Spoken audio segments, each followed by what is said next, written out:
Hello students, welcome to e-learning platform by Automobile Engineering Department once again. तर माझं introduction मी already तुम्हाला करून दिलेलं आहे प्रोफेसर के जी घळसासी. आणि मी जो तुम्हाला सब्जेक्ट शिकवणार आहे तो कुठला असणार आहे ऑटोट्रॉनिक्स. सब्जेक्ट कोड आहे 22654.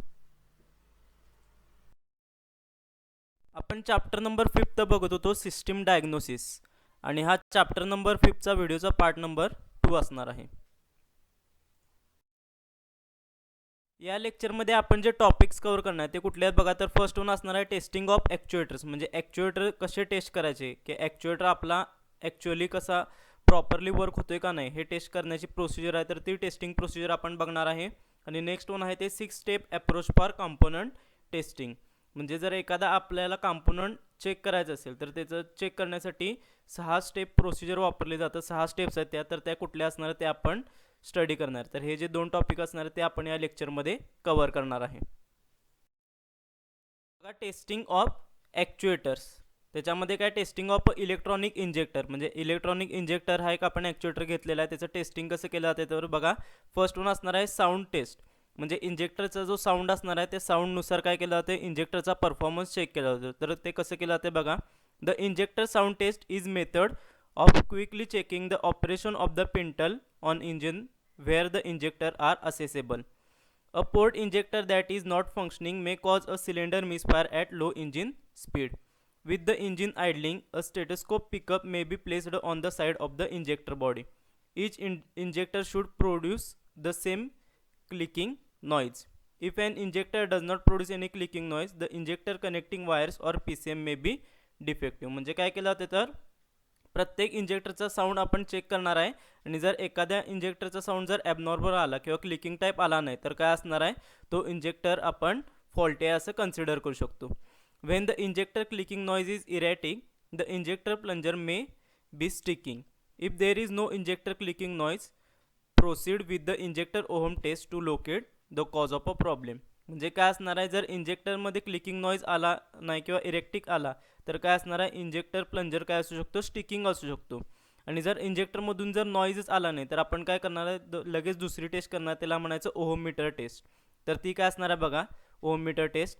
And ohmmeter may be connected across the injector terminal to check the injector windings after the injector wires are disconnected. If the ohm meter reading is infinite, the injector winding is open. And ohm meter reading below the specified value indicates the injector winding is shorted.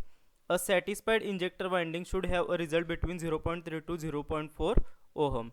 म्हणजे काय, ohm metre टेस्टमध्ये आपण काय करणार तर ohm metre connect करणार आहे, आणि त्याच्यानंतर काय करणार तर इंजेक्टर वाइंडिंगचं जे रेजिस्टन्स असणार आहे तो चेक करणार, तो किती आला पाहिजे, 0.3 ते 0.4 ओम एवढा आला पाहिजे.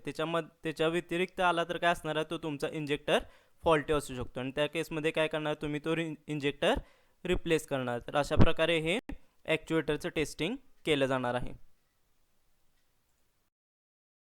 नेक्स्ट वन काय बघा, procedure 6 step approach for component testing. म्हणजे काय असणार आहे, जर आपल्याला एखादा कॉम्पोनंट चेक करायचा असेल तर त्याच्यासाठी 6 स्टेप प्रोसिजर अप्रोच केली जाते. तर ते काय 6 स्टेप्स आहेत बघा.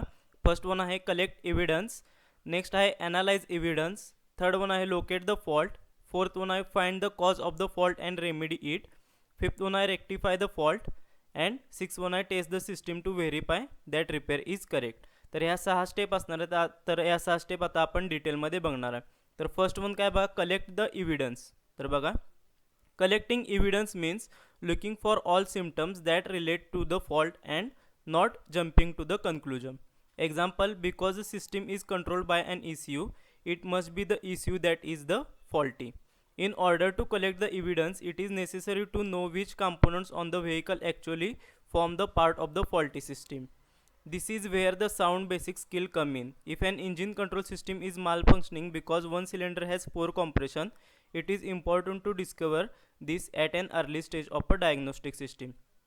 म्हणजे काय असणार आहे, पहिल्यांदा टेस्टिंग करताना आपल्याला काय करायचं आहे तर कलेक्ट एव्हिडन्स. म्हणजे काय असणार आहे तर एखादा सिम्टम्स आपल्याला दिसला तर तो लगेच सिम्टम आपल्याला कॅप्चर करायचा आहे, आणि लगेच कन्क्लुजनकडे जायचं नाही की बाबा हा कॉम्पोनंट खराब झाला असेल किंवा फॉल्टी असेल. तर त्याची पुढची आपल्याला प्रोसिजर परत चेक करायची.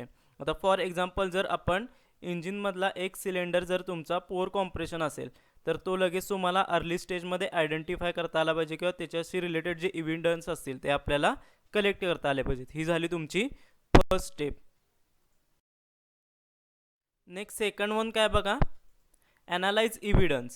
If the case of a poor compression on one cylinder given above an example, the analysis would take the form of a test to determine the cause of a low compression, that is burnt wall, blow head gaskets, etc. The analysis of a evidence that is performed will vary according to the system under investigation, but these steps are obviously important.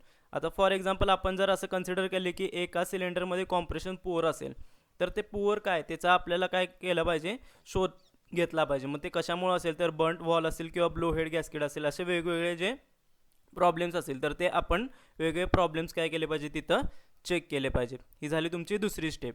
Next third one काय, locate the fault. The procedure for doing this on electronic system varies according to the type of the test equipment available. It may be the case that the system has some self-diagnostic which will read you the area of the system which is defective. Let us assume that this is a case of a self-diagnosis report that an engine coolant temperature sensor is defective. How do you know whether it is a sensor or the wiring between it and reminder of the system? Again, this is where a good basic knowledge of the makeup system is invaluable. ह्याच्यानंतर third step काय असणार आहे, तर तो fault काय असणार आहे, तो फॉल्ट आपल्याला लोकेट करायचा आहे किंवा आयडेंटिफाय करायचं आहे. आणि त्याच्यासाठी सेल्फ डायग्नोसिस सिस्टीम पण वर्क करू शकते किंवा जे तुमचं बेसिक नॉलेज असणार आहे ते पण इम्पॉर्टंट असणार आहे. नेक्स्ट फोर्थ स्टेप आहे, find the cause of the fault and remedy it. With the electronic system repair it is often the case that the replacement until may be fitted. However, this may not be end of the matter. If the unit has failed because of some external fault, it is important that this cause of a failure is found and remedied before fitting the new one.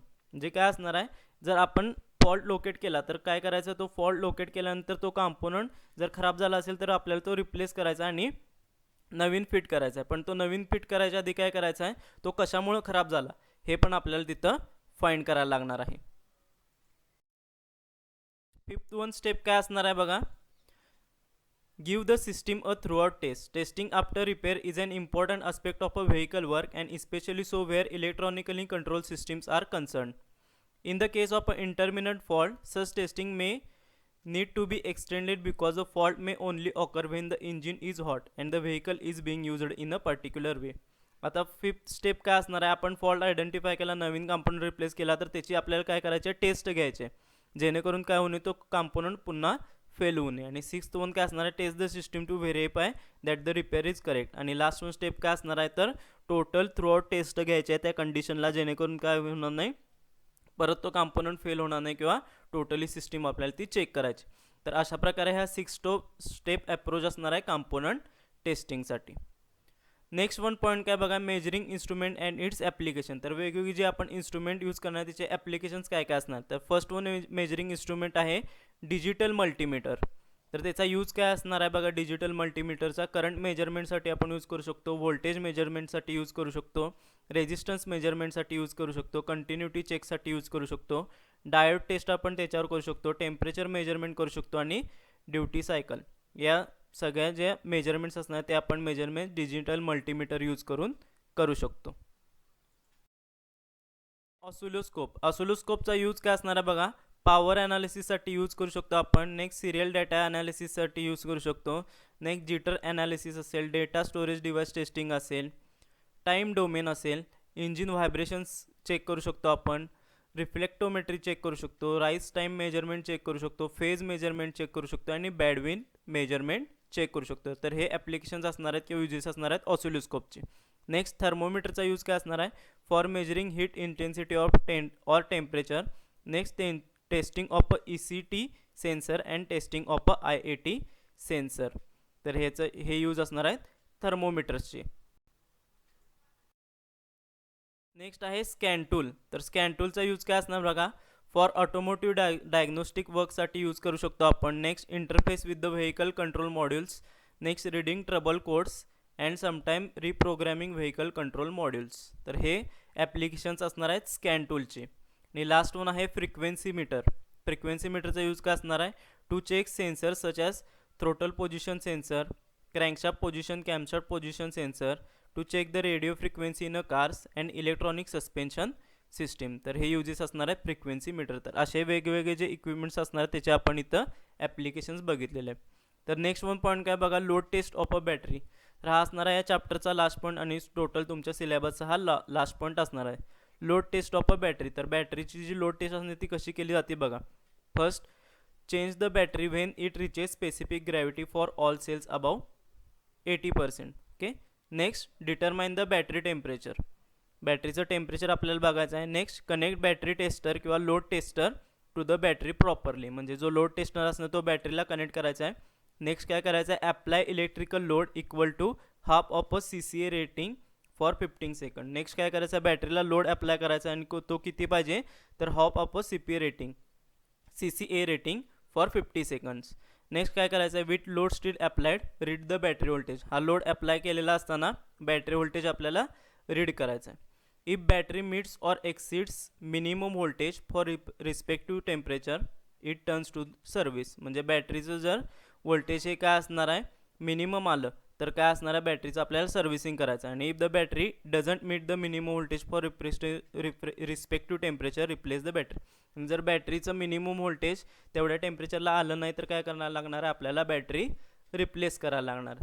तर अशा प्रकारे load test of a battery केली जाते. तर अशा प्रकारे हा आपला चॅप्टर नंबर 5 असणार. तो चॅप्टर नंबर 5 इथं संपलेला आहे. आणि जो टोटल सिलेबस असणार आहे AUTचा हा टोटल 5 चॅप्टर असणार तुम्हाला आणि हे 5ही चॅप्टर आपण कवर केलेले आहेत.